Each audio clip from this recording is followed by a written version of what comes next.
Welcome, guys, to the Athlete Conversation. This is your host, Conrado Duhour, and with me today I have a very special guest, an ex-captain of the Division One men's soccer team at Fordham University, my very good friend Samir. How are you, Samir? Good. I'm very good. Conrad, thank you for having me on the show. It's Absolutely. uh, it's an honor. Honestly, can't wait to get this conversation started. I feel like the honor is mine, though. My freshman year, you came in, you were it, you were the captain, but you came back with me, right? The freshman year, you were. Yeah. So I was at Fordham for a year. I left and for a semester, and then I came back, Okay. and then we started together in the twenty Yeah. nineteen season. So I already came in looking up to you, right? You're the Yeah. big. Were you a captain my freshman No, year? no, I was part of the leadership group guys, but I wasn't a Uh-huh. captain yet. Okay, yeah. I mean, every memory that I have of Samir is like it's a Fordham legend, right? I feel like, Stop. especially with the COVID season, they brought everyone back. He was. Yeah. I remember it was tough. It was tough, but yeah, some good times though. Some very good times we spent together, and Yeah. I always had good memories with you. We'll get into the leadership portion as the show goes on, but tell me your soccer career. When did you start playing? How guide me through when you were a kid to when you decided to come So to US. so You're from Canada, right? To begin Toronto, with, yeah. from So Toronto. from Toronto, listen, I've played soccer for as long as I could remember. I come from a big soccer family. Mm-hmm. My dad played, my brothers played, family, friends. So as long as I could remember, and I just always remember growing up. My brother would always take me to the court, and I'd always play against kids older than me, Yeah. and it just kind of grew on me, and so I started very young, and I kept it going. And obviously, when you see like the professionals on TV, as a child, it's everyone's dream, no matter what the sport is to begin with. But for me, soccer, yeah, it's just watching these guys on TV, and that's what you want to be. You eventually want to be that guy. Yeah. To live the dream and stuff. So Yeah. And were you always an animal on the field? yeah, Because let me man. tell you, this guy was an Yeah, so animal. I've always been aggressive. I think it's been part of my game. To be honest, I think it came from my brother. He would always anger me because he was just older than me and better than me, and it would anger me. And I kept that aggression on going into the field. But yeah, the aggression is by nature. It's by nature, right? Yeah. And how important do you think being aggressive on the field and playing with some character and showing that side of you is for college soccer? I think it's underrated. Aggression It's is very underrated underrated. Yeah, I think in a positive way, right? in a, Obviously. yeah, in a positive way, yeah, for sure. There's a fine balance, of course. You need to find that balance where you can't just be reckless, Mm-hmm. Yeah, absolutely. but at the same time, if you have a decent amount of aggression and you can instill that within your game, it brings a lot out of you. And it brings a lot out of you, and it brings a lot to the team. It brings energy, and it's intimidating. It's also motivating in a way. You can motivate yourself a little bit through aggression, and by Absolutely. aggression I don't mean like just always like that physical like aggression. Sometimes aggression could be just the way you play, Mm-hmm. just getting on that field, and your passes, even though it's a 5 yard 10 yard pass, but they're zipped with some good pace and all that stuff. So aggression can come in different forms, but if you can have a little bit in your game, it can certainly help you. It can take you a long way, right? Yeah. So you took that aggression that you had and also the skill set because you're a very talented player as well, and that kind of moved you through your young years. How did that work? When did you start playing competitively, and when did you make the jump to college Yeah. So I was as motivated as any kid could ever be. Like the yeah dream was to to make it? yeah, to make it just like any kid. So for me, it was lots of training. Lots of training. I certainly had pressure from my dad. He Mm-hmm. always wanted me to be the best on the field, and sometimes it was a little tough, but he understands now that maybe his approach back then wasn't the best, but Mm-hmm. at the end of the day, like I felt like it did help me a little bit. Although I didn't agree with just some of the pressure that you would put on me. And with pressure, I'd mean, like, for Mm-hmm. example, you go play a game, you score 4 goals, and he'd be like, "Why didn't you score five? Or why didn't you score Yeah, six?" yeah, So that type of pressure. But listen, he always comes from a good place. I never questioned that. But it was just that pressure that he put on me. But yeah, so I kept that pressure with me, and I played competitive for as long as I can remember. I played with the provincial team. mm-hmm. So in Canada, the way we do in all states, we have provinces. So I represented my provincial team from a young age. Yeah, that's pretty good. Yeah, and then I got into the youth national team. Um, got in a couple of camps there, and yeah, so the expectation just became a little bit higher and higher. Uh, Firstly from myself, a little bit from family, and then your coaches that you've been around for years. They Yeah. expect you to go all the way to the top. Yeah, and that raises your standard, right? Because now you took the same standard and you carried on after college, right? Now that you're a professional. You're a professional in the working force in New York. Yeah. But before we get into that, did a college coach recruit you from Canada, or did you reach out to the universities? How did you end up in the States? Uh, yeah. So I was in touch with a lot of coaches. I had a couple of coaches come and watch me when I was younger, and then Mm-hmm. you have a couple of coaches reach out, and then certainly when you get into the ID camps, and there's some massive ones in Toronto. They'll host a camp, and you have over 100, 150 coaches coming. Mm-hmm. So I got noticed there, and then when there was an option to play college, it's certainly appealing because you get that education part too. Yeah, absolutely. Whereas you pursue pro, firstly you lose that eligibility, and then second, it's not a guaranteed path. Mm-hmm. And what I mean with that is there's things that you're not in control of. That is injuries, environment, coaches, and all that stuff. Maybe you're not as much in control with college too, but you certainly have control over your academics, and you have more stability. Yeah. So I did experience a little bit of Europe. I played in Germany, and I got a pretty bad injury, and that's when I realized that with sports, it's unpredictable. It's very unpredictable. Yeah, Yeah. it's very unpredictable, and now you're gonna have to make that decision. What do you want to do? Do you want to continue playing pro, or do you want to pursue the school avenue where you have a little bit more stability, and you can think post soccer? Yeah. Because no matter how old you are or how young you are, at the end of the day, everybody's career comes to an end. Mm-hmm. Yeah. Whether it comes to an end at 20, 25, 30, 35, eventually it comes to an end, and then you have to think to yourself, what am I going to do now?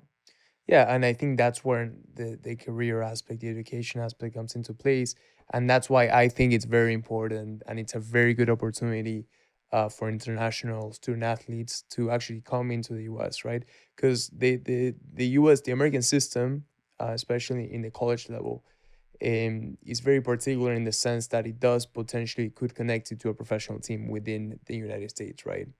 So to an MLS team potentially, right? Absolutely, yeah. And that's something that I don't know if a lot of people outside the states know, but one, it's a safe bet. You're getting an education and you're playing at a very high level, as you did. But two, you could potentially make it to the next level, right? So coming to the US is not only about getting the education, not only about playing soccer, but it's about opportunity, right? Yeah. It opens up your options. I mean, look at you. You came from Canada, did 4 years, 5 years, captain, 6 years, right? How many years? 5 years. You did 5 years, so Yeah. 4 year degree and a And a master's, master's, yeah. and you were captain for 2 of those years, Yeah. and now you made a jump to the professional environment. Yeah. So how did that switch go from being a full time student athlete to now not having that training every day? And Yeah, it's very different. it's different, Honestly, right? it's very different. It takes some time to get used to. I've only started for a couple of months, so for me, it's still a huge adjustment. Mm-hmm. But thankfully, I still play for a decent team here. It's a very good level, and I don't train as much, obviously, Yeah. but we play once or twice a week, so that gets me going. But going back to the beginning of the question, going into college, it doesn't take away your other options. Like you mentioned, Yeah. your aspirations to play pro is well and still alive. Hmm. You can do your degree, you can play pro afterwards. So it's all there, but it just becomes a little bit more overwhelming with the academic part. Yeah, But that's fine because you're getting the best of both worlds, I agree. and that's what college soccer or college athletics in general provides, Hmm. is the best of both worlds, and it's very difficult to find that elsewhere. I 100% agree with that. That's why with International Doorway, that's basically what we bet on, right? We want to bring that value to international students, and we want people to experience this because it's very difficult to be an athlete in Argentina or Chile or Europe or Canada or anywhere else. You're 17, 18 years old, and your career is coming to an end. Either you make it to the next level as a professional, or you're done, right? So when we saw that, we felt that that was a good opportunity to bring them this opportunity and have them come to the U.S. and be able to have a future for themselves in case anything happened with soccer, like you said. I mean, you try to make it pro. You made a bet in Europe. You ended up getting injured. You never know what's going to happen Yeah. realistically. But having that backup is very very important. So let's talk a little bit about your years at Fordham, right? So I consider you a great, one of the best captains I've ever had, actually. I appreciate that. And now I'm one of the captains of the team, and I did learn a lot from you. But what do you think? What do you think set you apart? What made you such a good leader, or what are your leadership qualities that you would characterize yourself um with? so going back to freshman year, or my first year at Fordham, I remember coming in, and there was two Germans, Janos and Yannick, who Yeah, had played with a summer before, and they kind of put me in touch with the coach and everything, and kind of worked out from there to come to Fordham. So going into that year, seeing what they had achieved was for me like all right, like I'm looking up to these guys. yeah, They went to the NCAA Elite Eight. yeah. They had A10 championships. They've done really well. So my goal right from the start was, I'm gonna come to this program. I want to make my own story. I'm playing with these guys, but I haven't made a story yet, and they have. And I can pinpoint one instant where Janos actually gave me, one of the players. He gave me his NCAA medal. He's like, "Hey, listen, I have like two. I don't want this one." He gave it to me, and Jurgen, who was another ex-player, Yeah, very good friend of mine. good friend of both of ours. Yeah, so he came to my room. He's like, "Where'd you get that from?" I was like, "I got it from Janos." And he's like, "You know what's funny? I lost mine, so I'm gonna take this." And Wow. then he said to me, "You can have your own when you go to the national tournament." Wow. Took it, walked out of my room, and honestly, that felt like a stab in the heart. Like, maybe some people don't take it that serious, but to me, it was serious. I was like, wow. Like, I felt like like, I just felt like diminished in a way. Like, come on, like, Yeah. so that was a motivating point for me. So, I wanted to win. And I think that's one of your qualities that actually makes you such a good leader, right? So that makes you want to win. You take yeah, things like personally, right? Maybe it was yeah, in the way that you were brought up. You found success in pressure, yeah, and yeah, you exactly. liked to win. Yeah, So I feel like that was as one of the things that kind of drove you, right? Wanting to yeah, absolutely, make the next absolutely. tackle, win, play for your teammates, and Yeah, and I, absolutely, I think that was absolutely. that was massive. Um, but yeah, it's kind of crazy to think about, right? Because Yeah. Jorgen, that was years ago for me. That was my freshman year. He was our captain, freshman year, and we never really talked about this. But how do you? Because when I went in as a freshman, I always you were an upper Yeah. classman, right? How do you make the switch from, okay, now it's time for me to step up. Now it's time for me to be the captain. Now it's time for me to be what these guys were to me. You kind of know to make that switch when the next group of leaders leave. And it's not just an instant switch. Mm, It's a gradual development. You know, you kind of like gradually step into that I role. agree. And yeah, so right from the start, now that you're at the top of that leadership, Mm-hmm. your responsibilities become that much bigger. So now you have responsibilities to make sure to give it your all first of all, but to also be a good example on and off the field. You know, we talk a lot about on the field stuff. You know, like making sure you're a good leader and captain and playing hard and playing your best and whatnot. But how you carry yourself off the field, I think I think is more important in the long run. You Okay. know, it says a lot about a player. And listen, we're all human, so we're not always perfect. But as long as we try our best, and we'll slip every now and then, which is Yeah, fine. absolutely. But yeah, so it's a gradual step into that leadership role, and you'll know, and then you have responsibilities on and off the field to carry yourself and to pass that on to the next generation, to the younger guys, Yeah, I agree. And for me, making the transition to be named a team captain, which was a huge honor, right? which is well Um, deserved. I appreciate it, man. I learned from the best. But yeah, I 100% agree. It's a transition, right? Yeah, I felt new to the position, and I felt like I had to earn it from my teammates as well. And I think it's a slow process, but you kind of learn a lot about yourself and about your teammates as well. So now going into, you're done with soccer, right? I mean, you're not done with soccer, you're done with college soccer. How did those qualities that you developed as an athlete transfer to the workforce or to your life after sports? some of the most important lessons that I've learned have come through sports and soccer. And it can go back to day one of playing, the very first Mm-hmm. kick I've ever had, through my youth development, through my European experience, and through college. You know, you learn so many things that you can't just pick up in school, and it's not like a course you can take. You know, you have to go through that through experience. Yeah, I agree. And so a lot of it is, you know, responsibilities, time pressure, discipline. There's so many things that I could talk about, and I can't really pinpoint the exact things because it's too complex. But yeah, being an athlete, especially being a Division 1 athlete, where you have to balance academics and you have to balance your sport, And the social life as yeah, well, which and is your no social little. life, it becomes very difficult. But this is what makes you, you know, and this is what Yeah. makes Division 1 athletes dumb, because they know what it takes to get there, and they know what it takes to be who they are.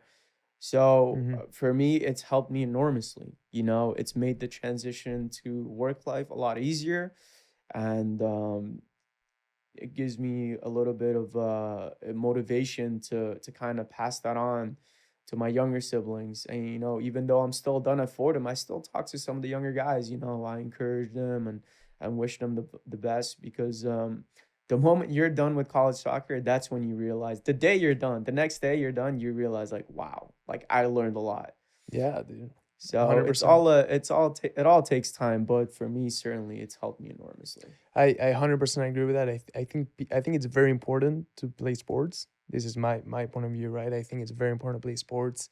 I think the kids, especially little kids, should be encouraged to compete in sports and to go through that experience of losing, of winning, of knowing when you're losing, how to win, The emotions the of ups and emotions, how to downs, manage those yeah, emotions. yeah. I think it's massive, and I think college soccer does a very good job of teaching you all of this.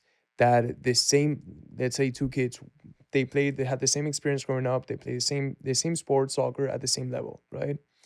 One of them stopped playing before college. He didn't want to play. He didn't want to go to school. He didn't want to play, completely quit.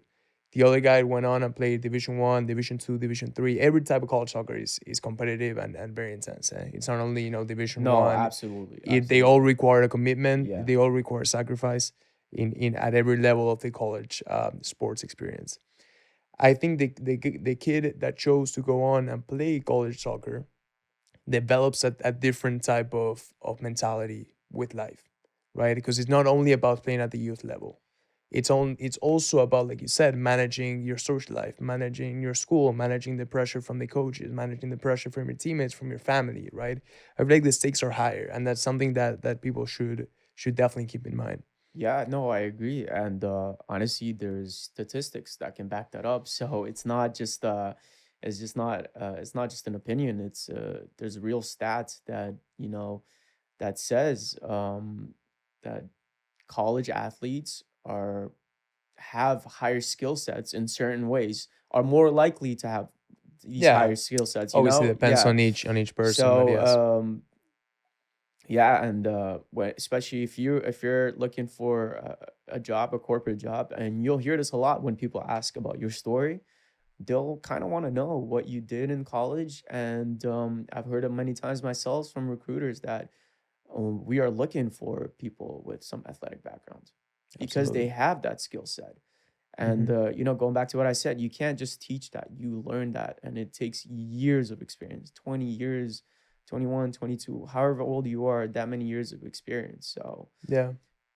it's I definitely agree with that. Yeah, and also we have to answer, but I think that sacrifice that it requires from you to be able to get there, and then out of nowhere, it's like crazy, right? You've been sacrificing your entire life. You've been competing, you were grinding, tackles, extra training, because Yeah. every that's a common factor in every single person that got high in anything in life, sports, business, anything. They put in the extra work, they put in the practice hours, right? And it's I bet it's a weird feeling. I haven't gotten there yet, but I bet it's a very weird feeling once the point comes of, okay, I gotta no more college soccer, no more Yeah. competing at the highest level possible. Now what do I do? And I feel like a lot of athletes they feel lost, but I think it's an opportunity. It's an opportunity to get that the same skills that you've already proven to yourself that you can. You can sacrifice time, you can put in the effort, and you can succeed into something else in life. Yeah. And I think So that's where you're going through right now. And in anything you do, yeah. I think you're definitely So gonna when succeed. one chapter ends, another one begins. Absolutely. So we all know that saying. But listen, there's always something else waiting for you. When for me, it hit like a train. You don't Hmm. expect it. I agree. You don't expect it, and sometimes, like you said, people struggle, to find themselves a little bit. But at the same time, there's so much you have learned, and there's so much waiting inside of you to get out there in the real world, or the outside the college world, and that's exciting. It is. It's exciting. And For me, it was all a process. I've always tried to enjoy every single that I've been. Believe me, I would enjoy my walks to campus, going to training. People are like, oh, it's just no. Like, I would enjoy that because one day it's done, and then you're like, wow, I should have enjoyed that more. So Yeah. going from my walks to the training rooms, to the locker rooms, to being with the guys, you know, these are at the end, we won a championship together, Yeah. and that was an amazing feeling. But at the end, that's what I'll remember the most, is being with you guys, um, away from family, away from everyone, and getting to experience that means more than anything to me. So winning a championship felt amazing, but knowing who I did it with was even better. Yeah. And on that note, my brother, thank you for your wisdom. Thank you for coming. We could talk for 2 more hours, honestly. We could talk for Same thing the whole with day. Seba. We could talk all day. We could sit here and talk all day. But we'll leave it for a part two as well. Yeah. Awesome, appreciate it. Thank you again for having me here, and it was a All right, pleasure. Baba. Love you. Animal.